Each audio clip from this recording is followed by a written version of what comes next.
Is it on? Okay. Okay, today we are here to discuss our data from our first Math Common Assessment from Unit 1, Place Value. And we have all of our third grade team members. We're missing one, missing Lolly on maternity leave. So I just want to start off with our objectives. We want to make sure that we understand that student outcomes are important for improving achievement. We want to understand that looking at data collaboratively provides a method for being accountable for evaluating and modifying our instructional practices to meet our student needs. We want to understand that students learn better when we work collaboratively.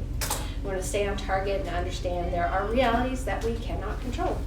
We want to engage in productive conversation, which moves us forward, and WIG number 3, which is all about knowing our students.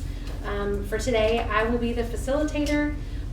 Jenny is going to be our timekeeper. She's already got a timer going, and Jenny will also be our note taker. So we've got everybody has their data that Jenny put in your box, okay? And then we've got our lead forward, and then everybody has an agenda. Okay, so the first thing that we wanted to talk about, I ran off and left mine, but I don't think that we were really clear on how we should have the students showing their work, or what kind of answer sheet would be best practice. So I feel like we should have done a better job really breaking that down before the CA. But I, in particular, in my class, had my kids fold the paper up so that they had 8 boxes on each side of the paper. So then there were 15 questions, so then they had workspace for each question, whether they needed it or not.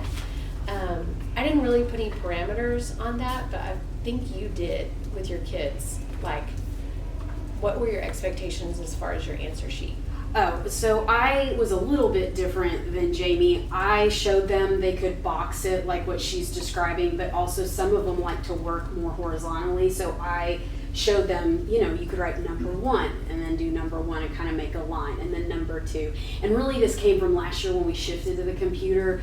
When the kids would show their work, part of it was we had number 1 was here, number 15 was here, and then and so when we went back to try to see their thinking, it made it harder to kind of see what they had done. And so that was why we just kind of guided them towards what she's describing, or like I said, I told them they had the option of doing it horizontally. I did tell mine they had to show me something. Now, if we got into the test and it was a student who I knew understood and they were kind of going to a problem by Miss Scott, I really don't know why. I did give a little one-on-one, it's okay, just keep moving, if I could tell they understood it. But now this student has a very strong understanding, but and I've shared this with y'all, and I told Jenny and Julie, this hundreds chart, we use that, or place value chart, I shouldn't say hundreds chart, place value chart, we used it all the time. So this student really relied on that. But I just wanted to be able to see their thinking if we went back.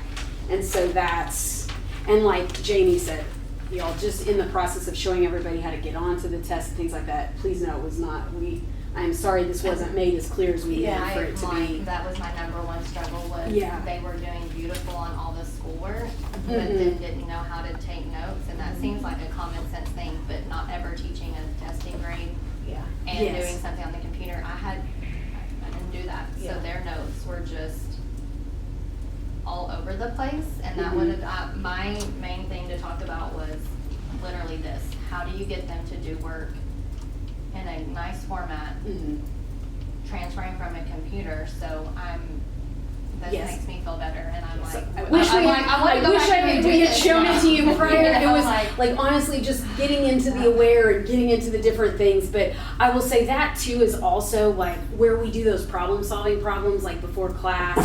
That's kind of why we project. Last year we because we were learning last year when we shifted to the computer, and so that's why we kind of project it on the smartboard and have them go to their notebooks, so that way they know that practice that we're going smartboard to journal is the same thing you do when you're going on your test to your paper. And I will say too, the problems that she's talking about, the bell ringers, if you treat it like it is a common assessment problem, and I will tell the kids to work it and then hold it up in the air, and I just walk and I just say yes, no, yes, and then I'm just observing like the things that I'm like the misconceptions, like where if I'm seeing several kids getting the wrong answer, then we take it to the board and work as a class. But I think that time at the beginning, you know, just those bell ringers, they're really crucial because they do so heavily tie into the common assessment, and it's almost exactly like what they're going to see when they're working independently. And please know, guys, as we're going through this, like what Jenny, and she said it had come from Julie last year, like the place value chart, we're trying to find those efficient ways for them to show their work but not make a mistake. Like this first problem, number 1, like one of the biggest things with this problem is if they redraw the picture, there's a really strong possibility they're going to redraw it incorrectly. So Heather and I were actually talking, I think it was you and I talking about how I would have them show their work, and I would like, you would know, I was sitting there going, well, we could have them. Even in that moment, like at the beginning of this year, I was trying to figure out, okay, what's going to be the most efficient way to do this? And then I later went to her and I was like, oh, the place value chart. They can write, like if there were, how many is it 12 or 14? It's 12. On the ones, Wait, or is it 11? I think it's 14 ones, isn't it? It is Oh, 24. 14. Yeah, 324. No, it's 12 ones, because the answer was 92, right? No, That's the number 1. last one. I think that one's 324. So Yeah, 14 and I'm sorry. 11. Yeah, 11. if they count it correctly, they can plug that 14 into the place value chart. But that was something like I really didn't think of until like this year. So we are constantly trying to make that more efficient and more effective for the kids because I we're was even. also asking her, didn't they Yeah. tell us at that summer staffing, HME say that they are writing on their computer screen with the dry erase marker? They did. We're not doing that. But Yeah, we I are didn't- doing, okay, I Okay, asked you, so so. along those lines, like, I noticed not only is it a problem for them to redraw it because they might Mhm. miscount it, I noticed kids with their pencil, like, just their fingers are too wide and they're like double counting. Yep. They're counting 2 10s as one because they can't. So I don't know. If Can it they would be- use their mouse to hover, like, to one? Yeah, Highlight, they can could. highlight They could. I just think like, I wonder if it might be a good idea to ask them to zoom in, you know, so that it gets to be bigger. That's not a bad You idea. could, as long as they know they have to zoom back out, because Yeah. then they're gonna miss answer choices further. Yeah, yeah. Yeah. So I'm not sure. That was another one of our problems. Yeah. I didn't know, like, I thought it was like math, everything was on here, but when I printed the test out to review, I was like, oh my gosh, there's 2 more questions that they didn't affect the answer, because the answer was off the screen, but I'm sure Yeah. later it will. So I feel like a lot of my stuff was just testing errors on my part, things I didn't tell them to do. Didn't Yeah. even know So you they could don't zoom have in. the ability to like mark up the picture? No. Not in Aware. I think they will. Won't they? And Don't they, Cambium? Jenny? When it's the one we like Cambium, when it's the practice benchmark, Draw on here. don't they have the ability to draw on What that is that one? paintbrush right there, like, do they not? Just that's lets just you the the black colors. colors, okay. I thought we I had a haven't- few more features in Cambium, but I can't remember for sure. But the zoom is here, Yeah. but then they would have to know to zoom. It doesn't zoom the picture. Did you see that? Yeah. It only Yeah. zooms the words. Ah. Whoa. That is probably an Aware issue though, because of the way the picture is. I would Formatting. guess that Cambium has that problem solved. I don't know, maybe Jamie, like you said, we could teach them to take their eraser side so they're not damaging the screen and maybe Yeah. touch with their eraser. I don't know. The other thing, I don't know if you guys noticed this, but like I had to tell them that square wasn't workspace. Yeah, I did Like too they on thought that was, practice. yeah, on our at-home review, on something else, they were using that as like workspace. And you're like, no, that's an actual 100. Because it doesn't really look like Mhm. our base 10 Right. blocks. So that was a little bit, that tricked some of them, not all of them, but, okay, we talked about, I didn't finish, sorry. Our norms, come prepared, honor the speaker in our time together, be present, fully engaged with a positive attitude, assume good intent. We all do that so well.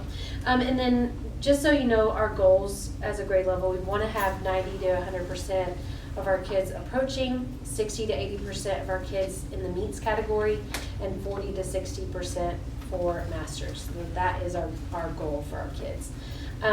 In order to find your impact score, you will take the average percentage of your approaches, your meets, and your masters.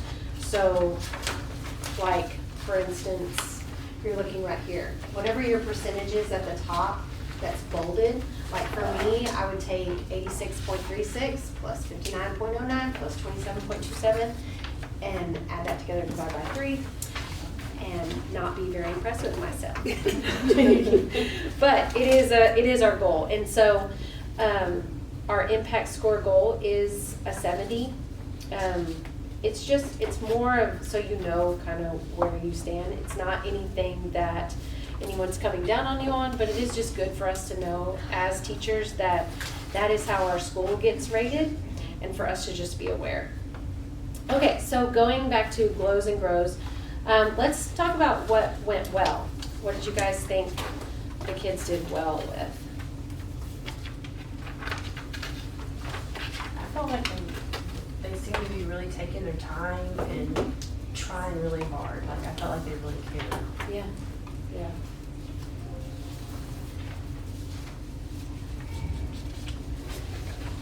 Anything else?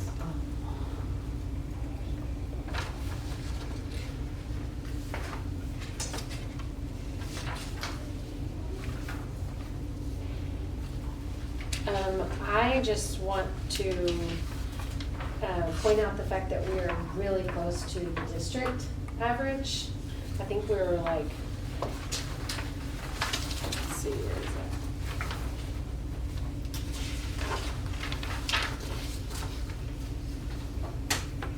So our district average was,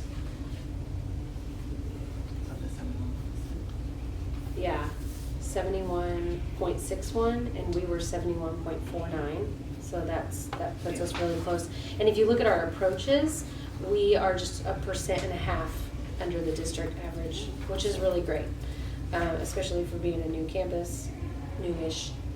But also, I know that when Jenny and I were looking at it, me in particular, and I know Paige, we were a little disappointed to see that percentage go down from last year's assessment to this year's assessment. I mean, it's a 9% drop. And I want to encourage you guys to not feel like that's you or, you know, just who's on our team. It's not at all. We really want to contribute it to the first time that they've had new item types. And last year they actually took this assessment on paper. We didn't start doing online assessments until the second CA. So they And did. I said, like, being a former second grade teacher, this was, place value was surprisingly an area that they really struggled with last year. They Yeah. were able to do better on like calculating and regrouping than place values. And keep in mind too, I don't know if you guys know this, but like our kids that we have now in second grade last year, a quarter or more than a quarter of the team was out for 2 weeks during that instruction time. So that really is a big factor as well. So all of those factors, I still think we did a great job. And you can also see that the district average at the top, that also dropped 9%. So.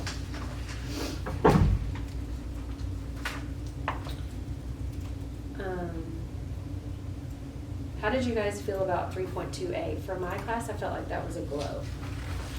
I was gonna say, what, does y'all look like 3.2B is your lowest? Yes. Yes. Okay, and we looked at questions 9 and 10, I just don't remember what those were. And just so you guys know, since and I've not been here that long, but 4 years ago, like we had to do a reassessment on 3.2B. It has been one that it is one that we have to really work that one because it is one that they have a more challenging time. I think it's like we were talking with Precious in our PLC last week. It is one that it's harder moving from that concrete to that abstract. And not that they can't get there, because like it talks about in our norms moving forward, but that is one that is almost every year, that's our lower one. Well, but the good news is, so Jenny printed this distribution, and so we can look at every TEK and see when it's tested by year. And, well, it's good and bad news. So over the last 5 years, it's only been asked one time, one question. And the bad news is it hasn't been asked since 2018, so it's probably coming up. Good possibility. That's one. But it is one question, that's great. So, I just wanna see, I don't remember what, I think 10 was the one that was the lowest. was it That was all the one. incorrect, correct? Yeah. Okay. yes. Number 9, this is the one that when we play that Wipeout game, Yeah.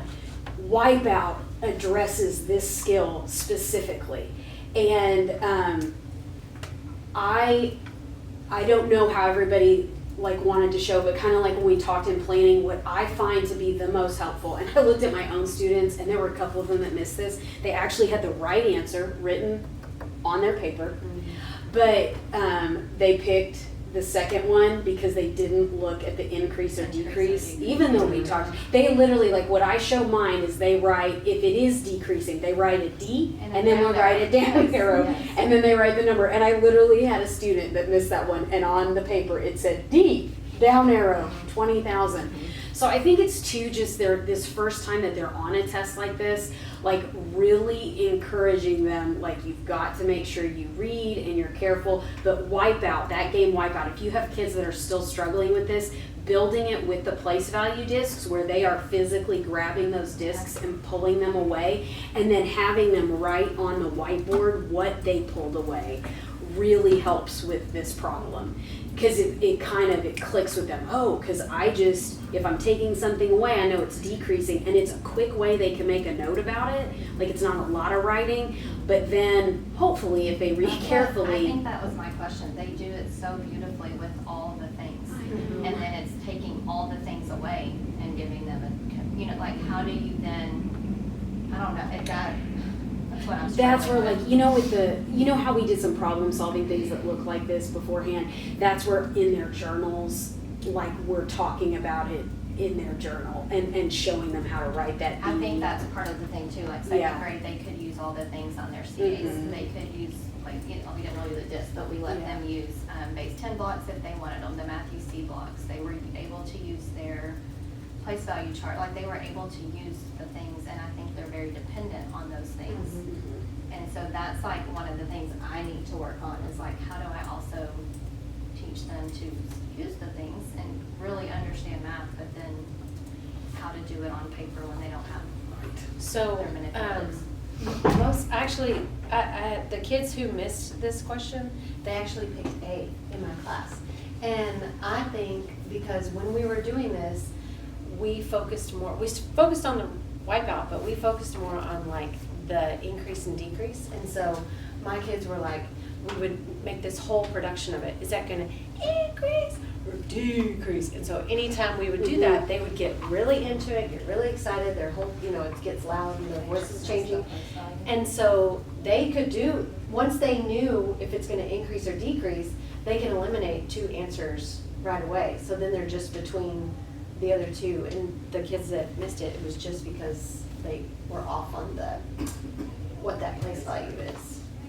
Yeah, and it's ones who missed other, place value questions.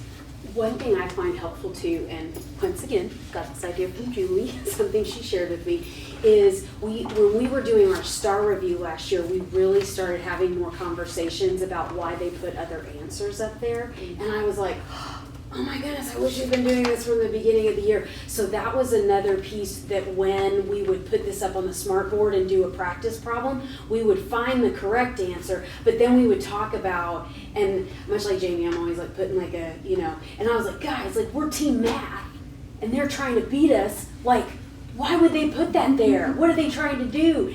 And they really do. In the beginning, it's going to be your kids that have that stronger number sense, but then the others start to spot it too. So we also talked about why would they put an answer like that there? And let's not let them get us. I make it kind of silly. But So that was another piece that I found helpful that, like I said, we did at the end of last year, and I was like, oh, we got to do this from the beginning of the year, because then they start spotting it. You had a really good idea. I like the way you said to get rid of the other answers. Just slash and trash. Yes, I like your. And then Right. also we all, like, Precious kind of talked about that, even if we find the right answer is C, we still go to D and make sure. Oh, that I always know make a big from- deal about when we get to C and I'm like, oh, we think that's the answer. I'm like, oh, but we don't leave that last one there because that would be, and the class is like, lazy. Just second grade, they know like the terms if y'all wanna use them, trash, trick, treasure. They were supposed to Okay, go through and yes. find the one that's trash, that's like, they're just the one that's one or two that's trying to trick, and then the treasure is the answer, so just if y'all wanna use those same terms. And just so y'all know, I was looking at the item analysis from last year's test, because this is the same question that was on last year's test. And last year, 57.55% for this question. And this year, we're at 66.9. Oh, So yay. it is an increase from last year. Good.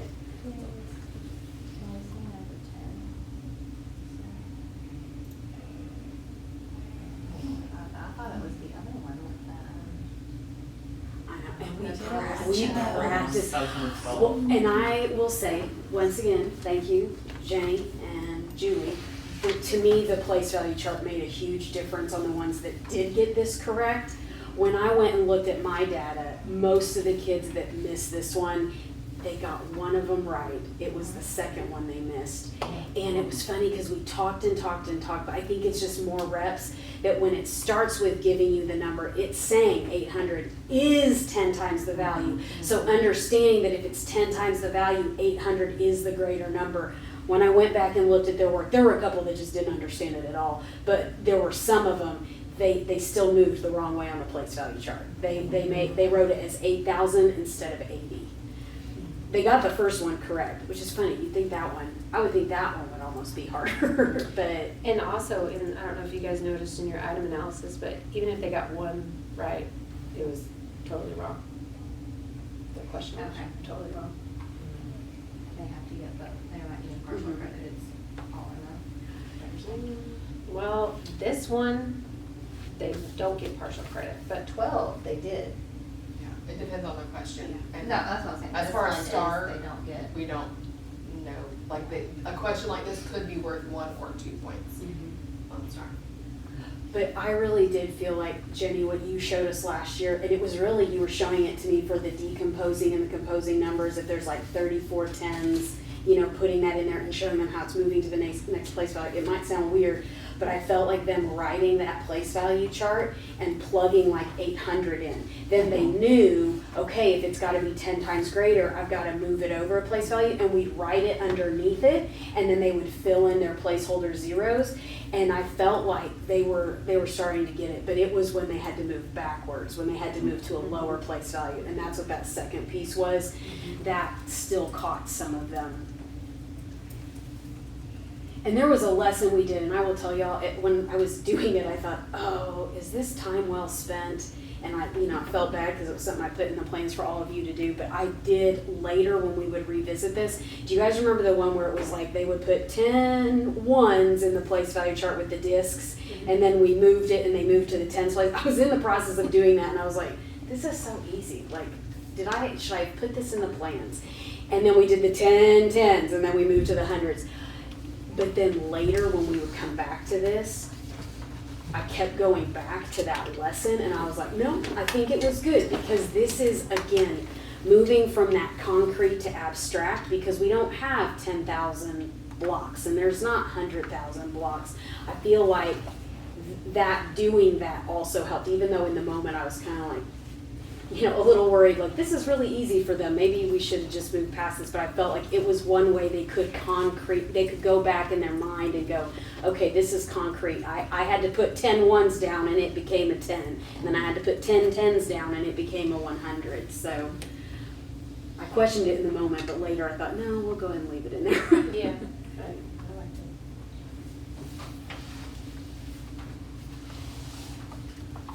it. Okay, you wanna look at 12?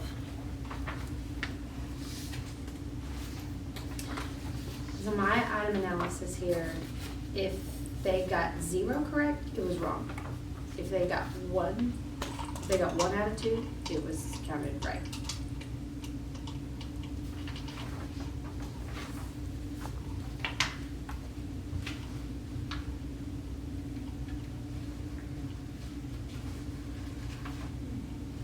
I had a lot on this one that they just didn't know that they needed to click on it to pull it up.